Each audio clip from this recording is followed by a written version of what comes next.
Hey guys, it's Dr. Hayes, and I wanted to make the first video of our adolescent, young adult, teen lit series unit that we're doing in the class. It's our last unit of the class. This is one of the last videos I'm going to make, but I wanted to make a video sort of setting up the idea of adolescence and the history of adolescence and um, the history of adolescence in America specifically and how we got to the point of where we are. So I'm just going to talk a few minutes about that, and we can talk more about it sort of in person in class. And then I have a few sort of groups of books I want to look at in this video. One is just some sort of early representations of teens and the sort of coming of age issues that teens are dealing with in literature. And then I want to go ahead and talk about sort of the trends that teen books have sort of come to. Namely, the two I'm going to talk about in this video are dystopian, sort of apocalyptic novels that that was a huge trend in teen lit, YA lit, and also vampire slash creature novels and sort of that trend that has exploded in young adult lit. And we can talk more about those in class and titles that you like and everything like that when we meet live in Discord. So let's talk a little bit about adolescence. So we talked about this a little bit when we were doing our issues issues novel from the 1960s, about how there was this kind of uncomfortable time in American history where after World War II and in the 1950s things started slowing down, getting more stable, more prosperous, and more conservative. That was kind of the culture of our country post World War II. We were just so relieved that everything was sort of back to normal and prospering again. That was kind of how the direction that the culture went. Well, the children that were born in that baby boom after World War II, they became high schoolers in the 1960s, and sort of we talked about in the diversity unit how that they were a different breed than their parents. They were not raised in war. They were not raised in depression. They didn't have the same sort of limitations. They had a lot of free time and a lot of they had income for the first time. So we talked about how that led to shenanigans, so to speak, in the 1960s. So I want to back up a little bit before that and paint with a broader stroke of sort of the progress of how that process happened. So if you recall, pretty far back in the semester when we talked about the development of the idea of childhood and the emergence of the concept of the romantic child around the turn of the century, the beginning of the 1800s. This pre-Victorian idea, late early 1700s, spearheaded by William Wordsworth, the poet, the British poet, but others sort of psychologists and things like that jumped on board. And this idea of the romantic child, that childhood is this time of innocence, that needs to be set aside, that needs to be protected, that children are born with this blank slate, right? That they, this John Locke's idea of the blank slate, so we need to kind of keep them innocent as long as we can. And so childhood became this sort of mystical realm that that children are sort of closer to heaven and closer to like the state of nature when the younger they are, and then the older they get more worldly. Their spirit decays and becomes more fleshly as they grow up and they lose their innocence, right? So we have had a lot of children's literature that has sort of dealt with that loss of innocence, that loss of childhood. Alice in Wonderland's a little bit like that. Peter Pan is a lot like that. We maybe a little bit Wind in the Willows. Tom Sawyer's a little bit like that, about being a boy and the sort of adventures of boyhood, and how when it's time to grow up and be a man, you have to leave all that stuff behind. And Winnie the Pooh, we talked about that with Christopher Robin having to leave the 100-acre wood. So this is just something that children's literature authors are coming back to over and over and over, and dealing with this. Once you lose the innocence of childhood, you can never go back. And that's not a theme that's gone away. We have that with Narnia. When you get too old, you can't go to Narnia. Polar Express, when you get too old, you can't hear the bell, right? There's all these different things. And so there's this sort of preoccupation with keeping children and keeping this sort of preserving childhood. Well, the next natural step logically in that process is not just preserving childhood as it is, but prolonging its duration, right? Trying to get it to last longer, trying to get it to not just stay pure for what it is, but to take that period of childhood and make it longer, make it bigger, try to push it further and further and further, so that the length of childhood, that the time that a person, an individual, can still maintain, or is their parents want them to try to maintain, that childhood innocence, can last longer, longer, longer. And we're still seeing this. I mean, that's something that a lot of old people complain about with millennials, right? That they aren't growing up. So in the toward the end of the 1800s, we've already talked about there was a lot of reform happening in England, but also in America. We talked about the reform that was happening in the education system, how schooling became compulsory, and it became required that the states would provide schooling up to a certain age. And all of those school reforms at the end of the 1800s and on into the early 1900s, but mostly at the end of the 1800s, those all dealt with compulsory education up until what we would consider maybe like 5th or 6th grade. It was up until a child was 10. Some places it was 12, but like it wasn't like full schooling was compulsory. It was compulsory up until what we would consider finishing elementary school. And then after that, depending on your family's resources, depending on your class, you would be educated further. Maybe you would continue to be educated in your home, or you would go to some sort of a boarding school situation. Once you have finished that schooling when you're 10 or 11, you head off to a boarding school to further your education. Think Harry Potter. He goes off to Hogwarts when he's 11. It mimics the same system. Tom Brown has the same way. He went off to boarding school once he finished elementary school. So that's kind of the system that you think of. America had a similar system, but we had one-room schoolhouses instead of boarding schools. But it was still, education only ended about elementary school, and for most. Not for everybody, obviously.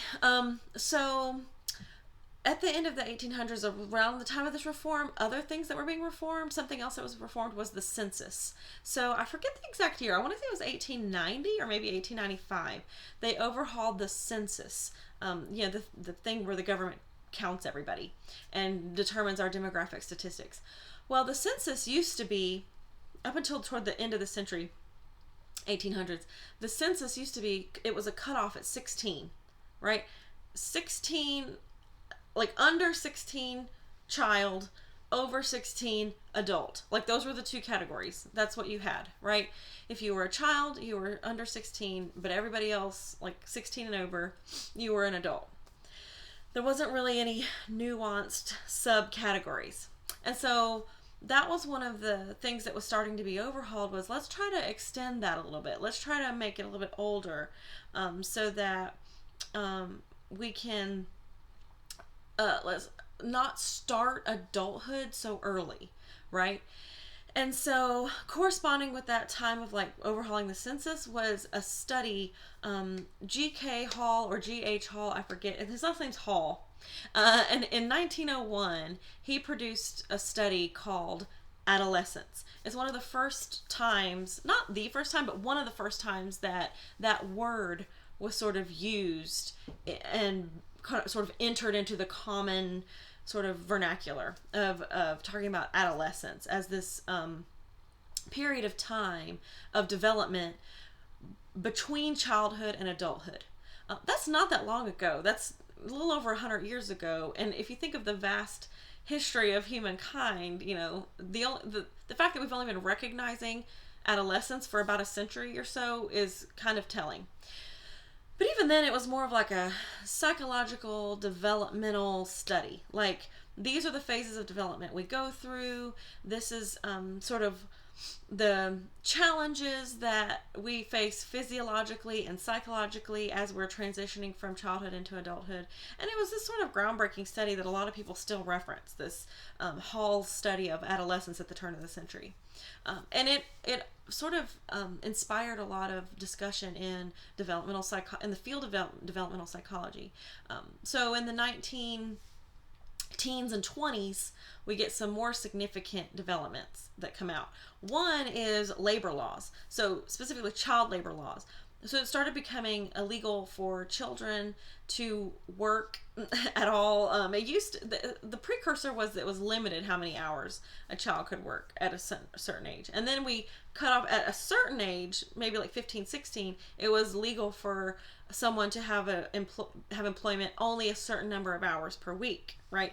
And the working conditions for these minors was heavily monitored and things like that. It used to be just factories would employ children and work them to the bone, and there were no regulations about it. And that's why the Industrial Revolution was so hard on the lower classes, because all the children would have to work. They wouldn't get their education. That's what Dickens was writing about a lot. But anyway, so they had these reforms in child labor laws in the 19 teens and 20s, and that sort of made it where a lot of young people who were choosing work over education didn't have that option anymore, right? Like they didn't have the option to go to work all day.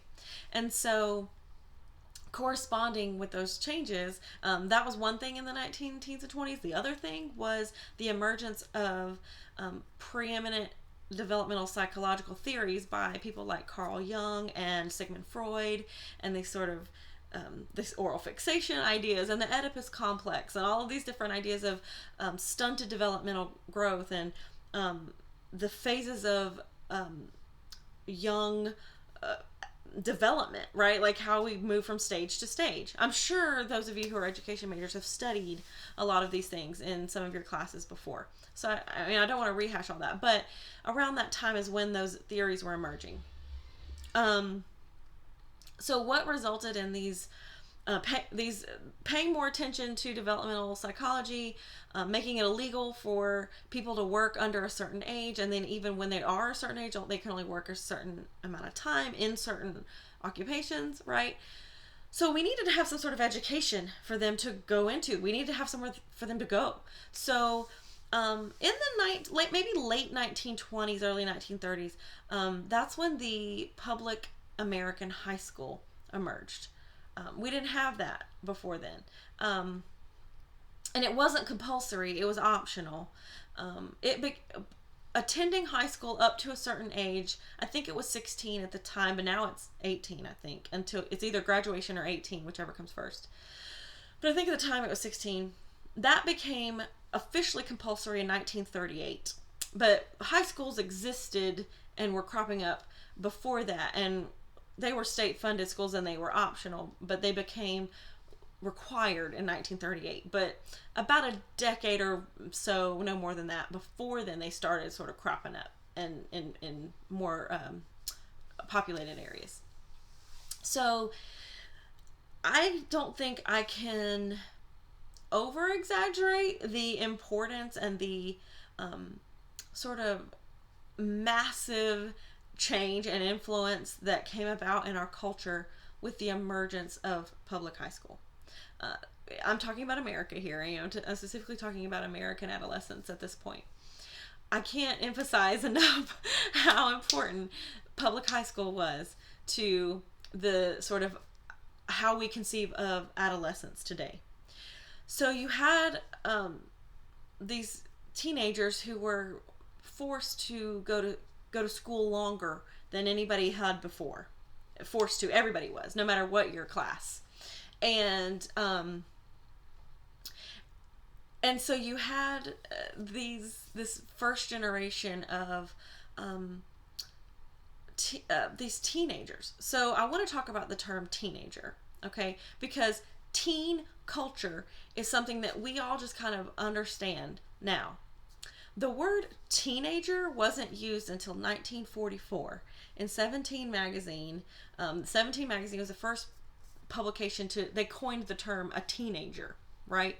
Obviously we knew what the numbers in the teens were. That, the concept of a teen in math was not new, but referring to this group of people as teenagers, that was a fairly new concept. That's that's not that long ago. If you think about you, some of you probably have people in your family and grandparents, and my parents were born in 51, so that's not that long after that.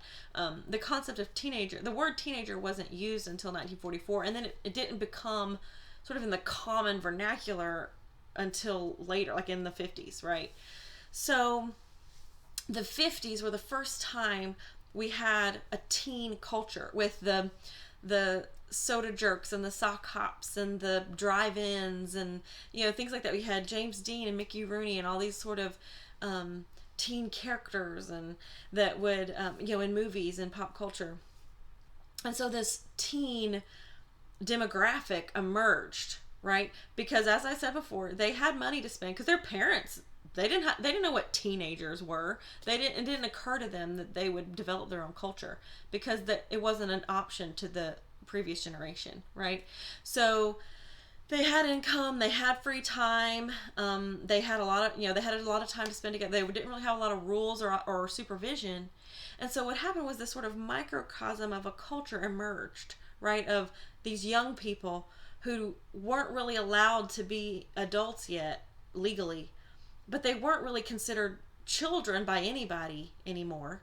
And so they were in this sort of holding pattern, right? Like, well, what do we do now? We just kind of have to wait it out for a few years until we're allowed to join society, until we're allowed to get married and have jobs and careers and stuff like that. So for now, I guess we'll just dick around, pardon my French, and just wait until we become adults.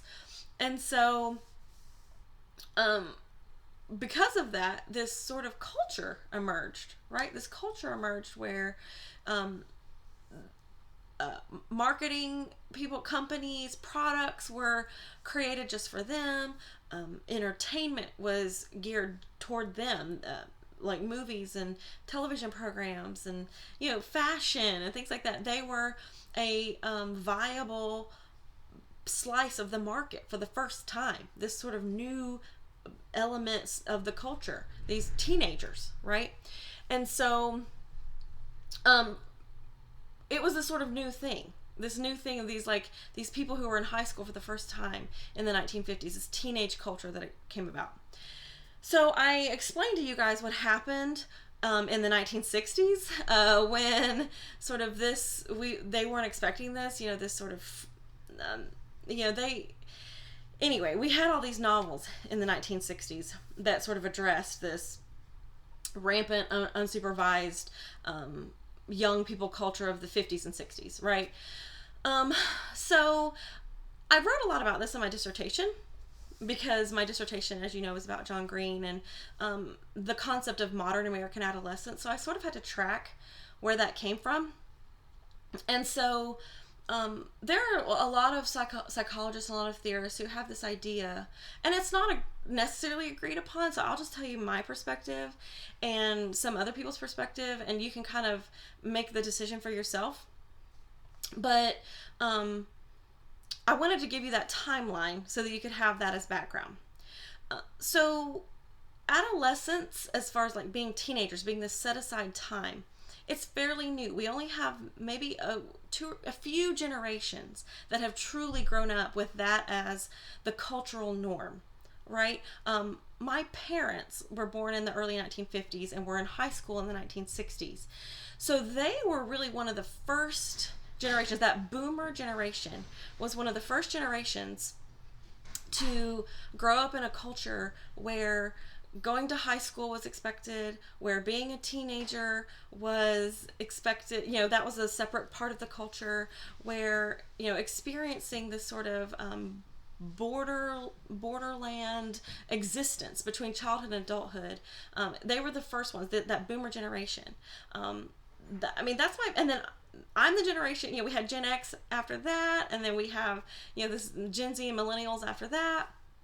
So we're only in maybe arguably 3 generations in to this sort of cultural norm of having this set aside time for adolescents and teenagers. So we haven't really had enough time to observe its effects, and every generation that comes along seems to experience adolescence in a completely different way, just depending on how their parents experienced it, and then sort of force their children to experience it, and then the children rebel against how their parents are wanting them to experience adolescence. So yeah, experts don't agree on the implications of what this has done to our culture, but I just wanted to give you a couple of the theories. So some people think that it is based on physiological changes. So it's our adolescence is determined by what your body is going through. So essentially puberty, when girls start their period for the first time, and all the different changes that go through your body. We talked about sex ed a couple weeks ago. So when you're physiologically ready to procreate, and you're ready to become sexually active, ready to have a family, ready to have children, then you are sort of in adolescence, right? You're sort of at this point when you are no longer a child. So there's all these physiological things. It's not just on the outside. It's a brain chemistry that happens as well. Your brain is developing connections, and you are sort of, your psychological perspective of the world is being able to be open. There are psychological theorists who think that we aren't capable of certain worldviews until we reach a certain physiological age of our brain, which is real interesting. I won't go too far into that to confuse you, but so some people focus on the physiological aspects of adolescence. Some people, me included, I'm in the other camp where I prefer to think of it as a sociological, cultural, i.e. man-made change that takes place. And so that theory tends to say, we haven't changed physically. Like, our bodies are still going through the same changes they always have.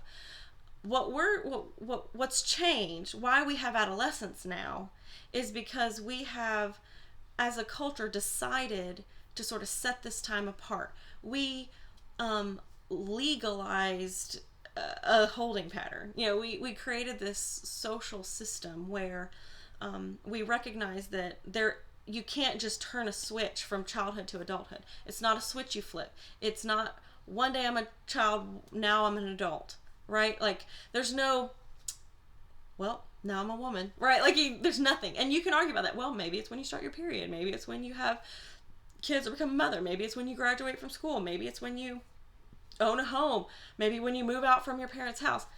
All kinds of people have those sort of milestone experiences, and but like before they would sort of culturally be considered adults. And a lot of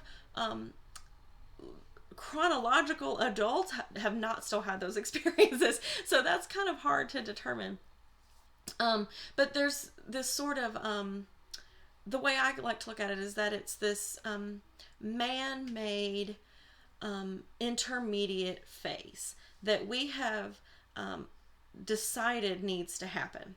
And jury's still out on if that's for better or for worse, right? If that is helping us or hurting us. But we've come a long way between 16 child, 16 and a day adult, right? Like, we've come a long way from that time.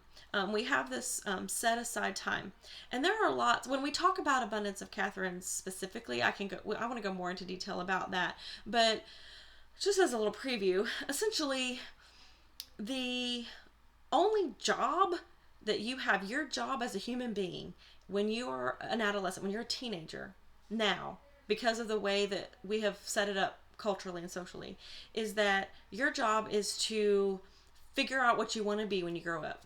Right? Your job is to plan for your future. Your job is to decide what career do I think I want to have? Do I want to go to college? Which college? What's my sexual orientation? Do I want to get married? All of these things. Like, you have to figure out who you are and what you want to be as an adult. And that's kind of your job, to fantasize about your future when you're a teenager. And high school is sort of set aside as this microcosm of society. It's like a practice world. Right? It has little fake government. It has like little fake jobs for you to do. It has, you get paid with grades, and like you have a boss, which is your teacher, right? Like, it's like this little fake society that you can practice in before you're out into the real world. And I would argue that the sort of increased prevalence of colleges and the ease with which you can get a college education has just prolonged that adolescent period even longer. It is stalling emergence and entrance into full-on adulthood in the world. You can make that argument. I don't know. You might not agree. We can talk about it in Discord if you want.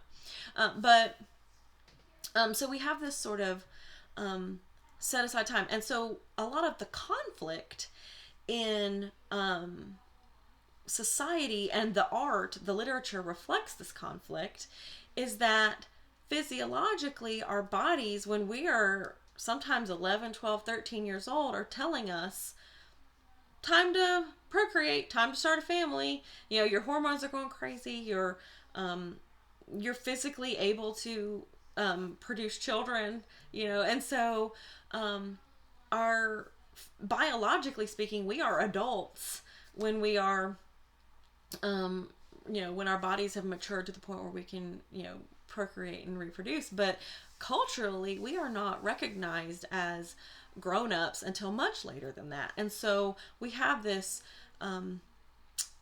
butting of heads. We have this conflict where our bodies and everything we know is telling us, I'm an adult, I'm ready. And then society and our culture, represented by our parents and teachers and ministers and things like that, they're telling us, no, you're not. You're not ready. You'll be ready when I say you're ready, right? Like that's kind of the reply that we get. And so there's this sort of rebellion and resistance among the adolescent population to resist that authority. And there's this resistance from the adult population to allow their adolescents in their lives to emerge into adulthood before they think it's time, right? And so we've already discovered through a lot of our authors that adults struggle with that loss of childhood innocence. They're like, once you quit, you can't go back. Once you cross that threshold and you're a grown-up, there's no going back. Enjoy it as long as you can. And so the adults, because they are nostalgic for the innocence of their childhood, are trying to force their own children and the children in their lives to prolong it longer. And so now we have this sort of cycle where each generation wants the next generation to postpone adulthood longer, as long as they can. So it's kind of like, where do we stop? Now, like a child can be on their parents' insurance until they're 26, as long as they're in college, as long as they're enrolled in school. So it's like, we're just pushing it further and further back. And so I'm just interested to see, where do we go from here, right? So this is something that we can talk more about when we talk about events of Catherine's and John Green, and we can talk more about in the Discord. But I wanted to kind of give you a little bit of the background on some of the perspectives and where that resistance comes from, because you don't really see that in the literature and the art throughout history of young people butting up and resisting their parents as a culturally expected reaction. Now we do. That's just teenagers. That's how they are. Oh, they all hate their parents. They all get stupid for, a few years. And then, some people think that stupidity that teenagers get is a chemical thing. And some think it's just like bred into them through culture and pop culture and media. So I don't know the answer to that. That's something we can think about. But I also, today, we're not talking about Abundance of Catherines yet in this video, but I did want to show you a few trends. So I said that the art sort of reflects the conflict, right? The conflict between adolescence and adulthood, because adolescents have this, because of physiologically the changes they have undergone, it's like they have this instinctual knowledge that they're supposed to be being older. They're supposed to be procreating. They're supposed to be having sex. They're supposed to be, finding a mate. But culturally, we're stopping them from doing that, right? And so that's why there's this instinctual resistance. I'm like, I'm growing, I'm grown, right? Like, let me out. And the person's like, no, put the lid back on. So there's this resistance. And I personally think that we've exacerbated the issue with regulations and like sort of making it a culturally mandated limbo, this culturally mandated holding pattern that teenagers are in. So I wanted to talk about a few groups of books. I don't have that many. Oh gosh. Whoops. I just hit the camera. So I have a few groups. I have just 4 books here. This is disclaimer. None of these lists I'm going to show you are exhaustive. Like, these are not a comprehensive list of every book that's ever come out in these genre. These are a few that I had and like are biggies that I can just sort of show you as an example of these trends. So I have some sort of precursor early representations of teenagers and the adolescent experience in novels. So I have this one. This is a classic, Maureen Daly, 17th Summer, and it takes place. It was 1942. They've redone the cover so it looks like a modern teen beach read or something, but I don't know that this was initially meant to be like a YA novel or like teens novel. It was probably meant for adults, but because it's very nostalgic, right? It's sort of very much like Bojo Jones, where it sort of is looking back on this experience, and it's all about the summer that the character has. And you see it's June, July, and August. That's the sections of the book, and it's this sort of one summer. It's a coming of age novel where our protagonist it's a girl, Angie is her name, and she falls in love with this guy named Jack, and she and Jack have this sort of summer romance, and they experiment. Like she goes to a lake party where people are drinking, and she's 17. That's what 17th summer means, and so she's not allowed to do that yet. And she sort of strikes up the summer romance with this Jack, and he's a much lower class than she is, and so there's sort of conflict there, and she ends up sort of fooling around with him, and it's not explicit, but it's very pensive about the experiences she has. But this is one of the earliest examples that I know of where in fiction the adolescent experience is being explored in a sort of a reflective way. The word teenager hadn't even been invented yet when this came out, remember? So it's a really early example, but it's very good. I enjoy that novel so much. 17th Summer. If you like that kind of thing, it's very, very good. Another classic, not a YA novel, but Catcher in the Rye. J.D. Salinger's Catcher in the Rye is a classic example of adolescent angst. This was 1945 when this came out. And it wasn't intended for young people. It's an adult novel, but it's about Holden Caulfield, who is in a prestigious boarding school in New York, and just everybody is a phony. That's what he says all the time. He calls everybody a phony, and he's just dealing with his identity and who he is, and like he doesn't trust anybody, and he assumes everybody hates him, and he assumes everybody is just out to get him, and so he doesn't have any friends, and he sabotages every relationship he's ever been in, and he sabotages his grades because he assumes he's dumb and he's not going to do good, so he just doesn't try, right? He's just sort of this classic example of a teenager who is sort of self-destructing and who's in his own head and self-destructing, right? And it just escalates and escalates and escalates, and he ends up in a sort of mental facility by the end, and the very last chapter, spoiler alert, reveals that this whole thing he has been writing as a therapy exercise that his therapists have wanting him to do. So he's telling his whole story based on that, but it's inside his mind. It's an unreliable narrator because it's all from his perspective, but I'm sure you've heard of it. It's classic example of this sort of teenage angst. You read some in the 60s, so we already talked about that, so I don't want to go too much, but I have a couple classics from the The Outsiders was from 1967, so it's kind of also the 60s, late 60s. The Outsiders, another classic. Essie Hinton, who's a female, she wrote this when she was 15.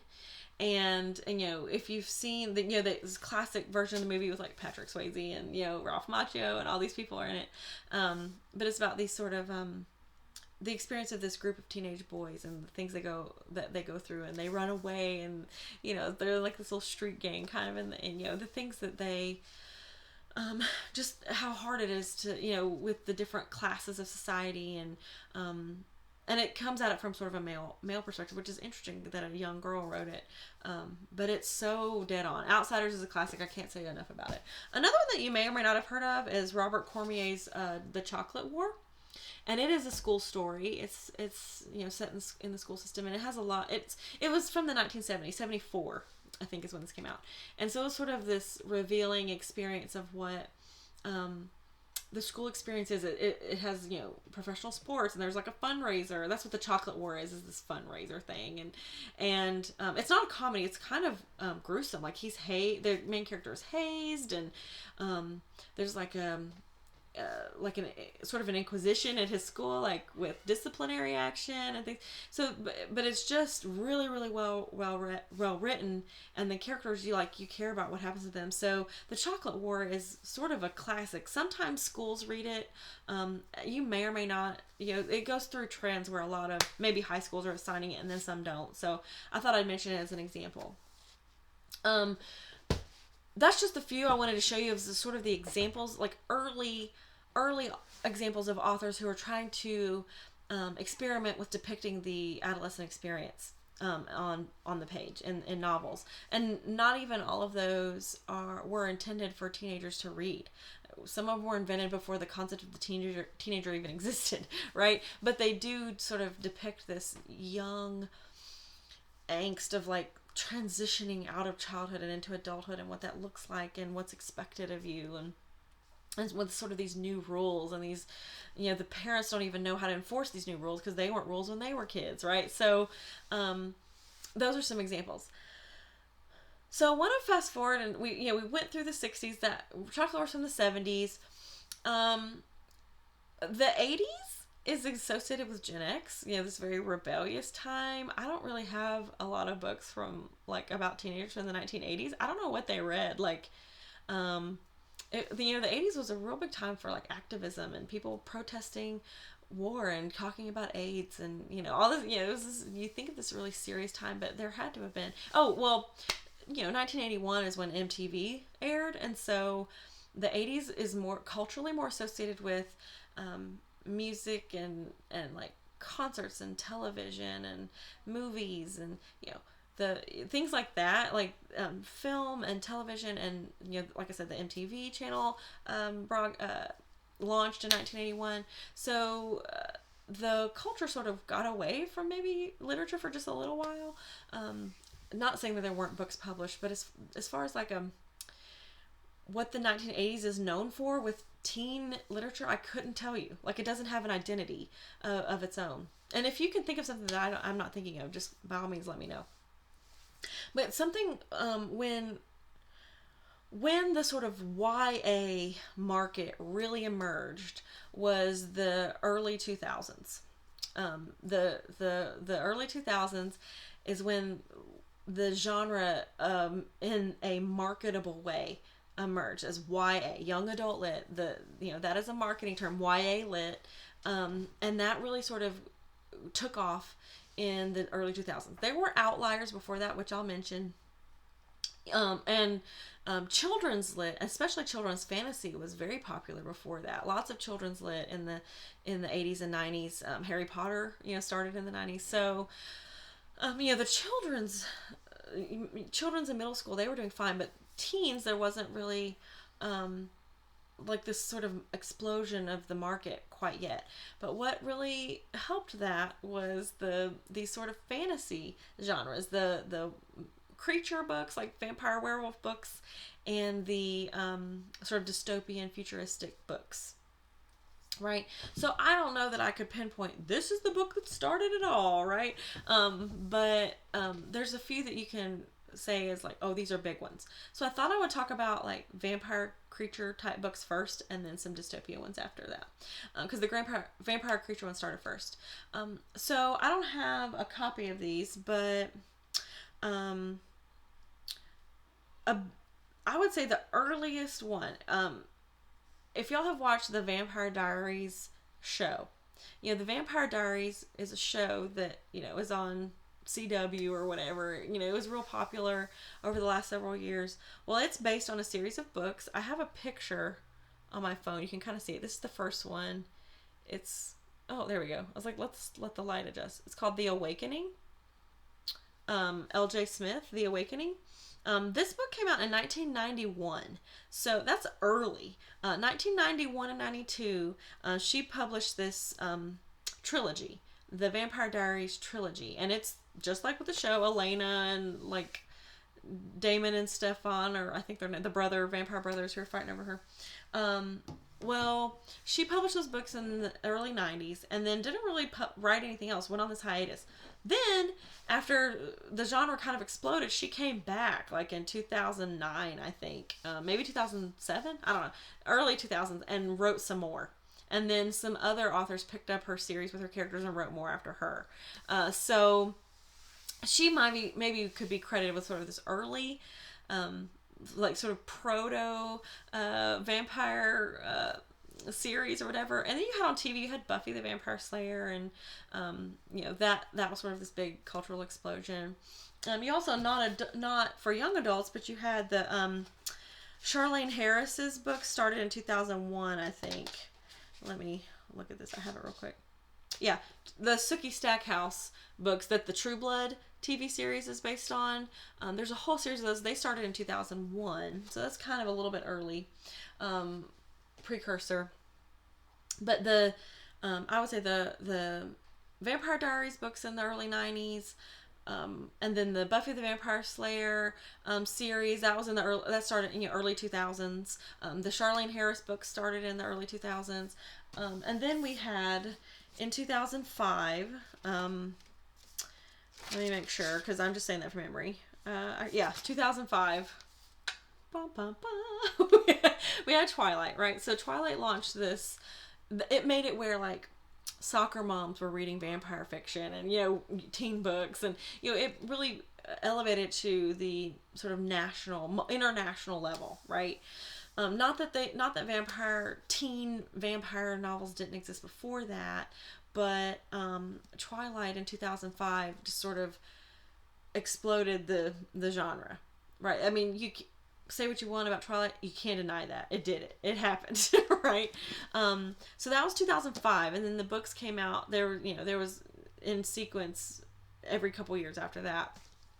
Well, 2 years later, in 2007, we had Rochelle Mead's The Vampire Academy series started, which was a huge series. I have the rest of them right there. You can kind of see. The Vampire Academy series started in 2007. PC Cast and Kristen Cast. This is a mother-daughter team. The daughter was a teenager and the mother was her mother. The Marked was the first one. House of Night is what the series is called. The House of Night series, but Marked is the first one. You can kind of see. Those are right there. The rest of those. You can kind of see those. Oh, and all my Twilight books. I have all of them in my little Edward bobblehead. Right here, let me show you.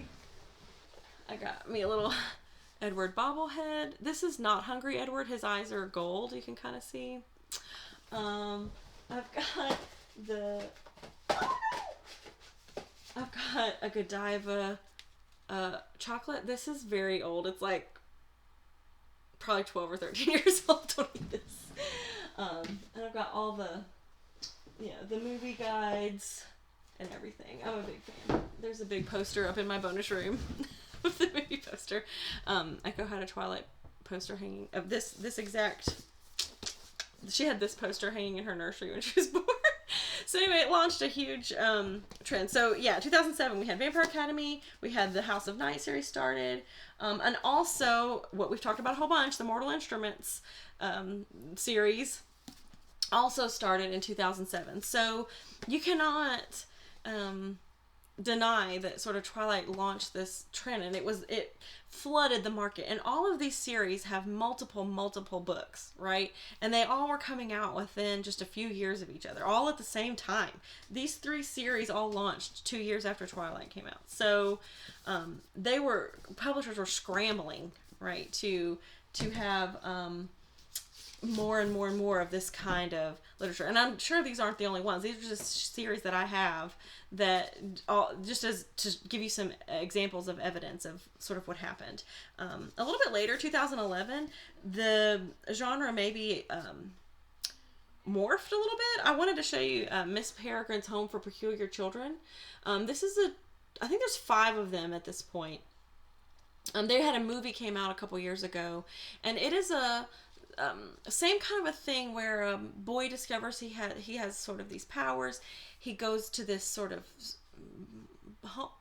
like orphanage, I guess, for like other people who have powers. He's 16, so it is very much the sort of teenager who's initiated into this world of creatures and things novel, but it's sort of a morph. It's sort of the next stage of the evolution of that sort of book, right? So we don't really have that many like vampire werewolf series going on anymore. You know, new ones being launched, just installments of the old ones happening. But it looks like it's maybe morphing into other creatures. You have zombies, and you have like fairies, and demons, and things like that. So it's just one creature might be replaced with another creature, but it's teenagers who are in worlds where there's creatures. It's this trend, and arguably Twilight in 2005 sort of kicked it off on a like global scale for geared toward teens.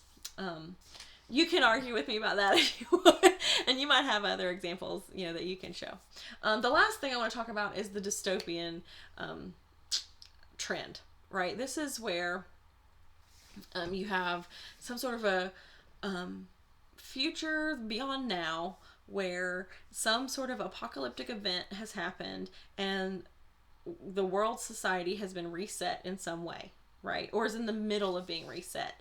So you have apocalyptic and then post-apocalyptic. Sometimes apocalyptic is like we're in it now, right? Like Walking Dead. That's an apocalyptic series, and it was graphic novels before. It's in current apocalypse. Now, if you had a series set 50 years after the events of The Walking Dead, and everything has sort of reset and changed, that would be a post-apocalyptic novel. A dystopian is a play on the word utopian, which you might have, you've heard of the concept of a utopia, which is a seemingly perfectly run society, right? A perfect society. So a dystopia is one that seems like it's a perfectly balanced and run society and planned out culture, but there is a sort of festering underbelly that is revealed through the course of the novel, right? That's a dystopian. And so those became super popular also around the same time, not long after, or not, much different from when the vampire stuff happened, because teens were reading for the first time. And, honestly, I think that that's because there was these young people who got hooked on reading as young readers in the 90s with Harry Potter. And then when they got to high school and older, they wanted something like Harry Potter, like fantasy and entertaining, but a little bit more. So I think that that's really, it was like this perfect storm of culturally why these sort of fantasy and futuristic YA novels took off.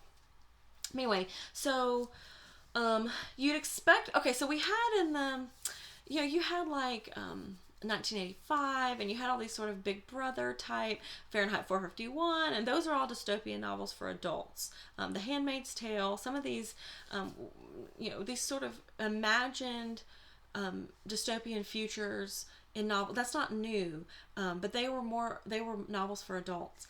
The trend that for these novels aimed at young people is pretty new. We're talking early 2000s and on. So you'd think that the first novel I'm going to show you is The Hunger Games, but it isn't.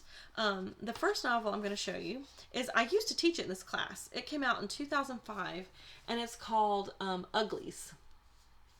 There's a whole series. It's those white books right there. There's 4 of them. That's hard to do backwards. Uglies is the first one, Scott Westerfeld. Uglies, Pretties, Extras, and then the last one's called Specials.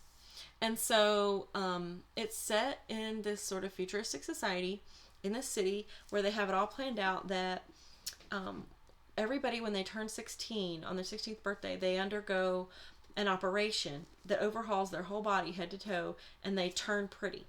It's basically extreme body modification, extreme, think plastic surgery, teeth enameling, hair enforcing, and rejuvenation, and I mean, but they can change eye color, they can change bone structure. It's like deep. It's like a complete overhaul. So you're you except pretty, right?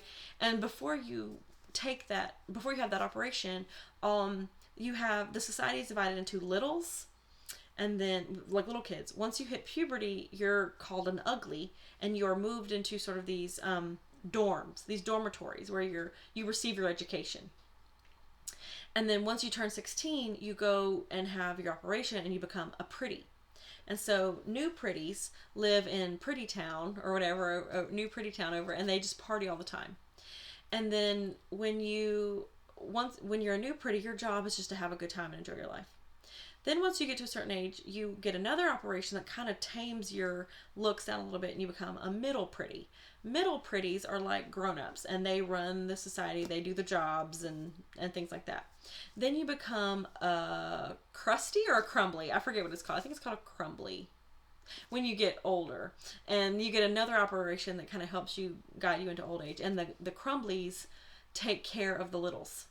You know, the crumblies take care of the little kids in the society on their way out. So it's like this perfect setup. So, of course, there's a teenage girl who gets suspicious of the whole thing and works to expose it for what it is and runs away when it's time for her to have the surgery. And she discovers this whole society of rebels living out in the woods who are the uglies who have resisted the surgery. Right? And so you come to find out uglies are just us. They're just normal people, right? That haven't got the surgery. And so there's this sort of resistance happening. These books are so good. I can't even explain to you. That's my favorite dystopian series. I used to teach them in this class, but I switched over to John Green last semester. No, last time I taught this last year because I wanted something new. But anyway, Uglies, I recommend it. Then, that was 2005. Then in 2008 is when we had the Hunger Games. Now, just like Twilight has to sort of be given the props for launching the vampire series, Hunger Games has to sort of be given that bow for launching this sort of global commercial success of the genre of YA dystopian futuristic, a post-apocalyptic literature. Even though Uglies technically counts, it wasn't the sensation that Hunger Games was. But it was just a few years earlier. So I like to count it because it totally fits. And now it's very popular because people have gone back and tried to find other series that are like Hunger Games, right? And if you like Hunger Games at all, you'll like Uglies. So anyway, the Hunger Games came out. And a lot of people think, oh, it's just a love triangle. And it's, no, there's a lot of political nuance happening in this book and in this series. And, that Suzanne Collins was, her sort of depiction of the media was genius and how, like, the media sort of manipulated everything in everybody's perspective that was going on and the sort of the propaganda films that the Capitol used. And then later in Mockingjay, the propaganda films that the rebellion used. And, it was very genius and brutal. It was a lot meatier than just the love triangle between Katniss and Peeta and all them. And so, Hunger Games, 2008. Then we had, I think this was 2000, let me check.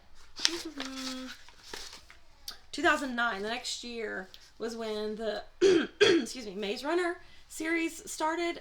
They've made a couple movies about these. James Dashner. These are unique because the narrator, the protagonist is a male. And so a lot of times in these YA series like this, the protagonist is a female. So the perspective we have is from a female voice. So I really like the Maze Runner because you have a male perspective, which is kind of rare. This one, and ones I haven't talked about, but we had a presentation on the Beautiful Creatures series that Rebecca and some of them did their presentation on. That was also a male narrator.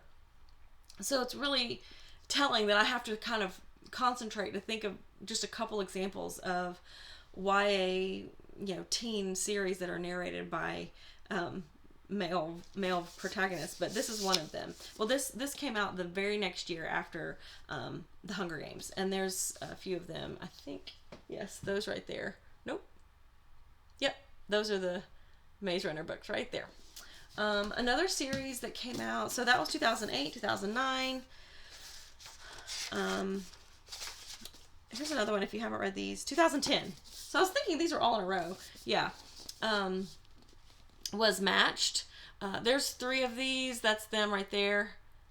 Ali Condi is the author, and this is sort of in a futuristic world where all of the teenagers at a certain age, their name goes into a computer, and the computer observes them for like a year, and then uses an algorithm to decide who their perfect match is, and like that's who you are expected. You can't be with anybody else, romantically. So you are matched with your match, and that's who you're with. And of course, there's a young girl who gets suspicious of the system and resists. Right? It's just kind of, that's how it is. We had that in Uglies. We had it in Hunger Games. We have it in the Matched series. It's, but these are very, very good as well. And then I think the very next year, pretty sure it was 2011. Are we on a streak? We had 8, 9, 10. Yes, 2011 is when the Divergent series launched. Those are up there. Right there. the Divergent books. We had the Divergent series launch, and I think we're all very familiar. They made movies out of all these books. And, they have the faction system where society is divided into certain groups that you live with and work with based on your aptitude, right? Until you're tested, and your aptitude determines if you're going to be like an academic person, or if you're going to be a farmer type person, or if you're going to be a charity clergy type person, or if you're going to be a government person, right? And so, spoiler alert, there's a young girl who gets suspicious of the system and tries to fight it and reveal the corruption within. Are you noticing a system? The Maze Runner fits into that system too, except it's a boy instead of a girl. But he does have a girl who's like his best friend, who's like, she's in there too. So all of these sort of series have this similar trope of big new society that seems to work like clockwork, but there's a teenager, usually a girl, who figures out that there's something wrong and rebels against it and ends up unwittingly leading a rebellion, right? Like that's kind of how they all go, right?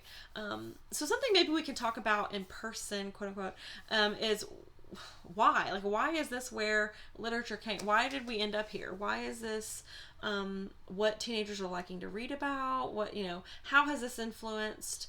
So think about the people who are reading this when they were coming out, 2008, 9, 10, 11, when these books were coming out, and then the sequels after that, as recently as just within the last few years.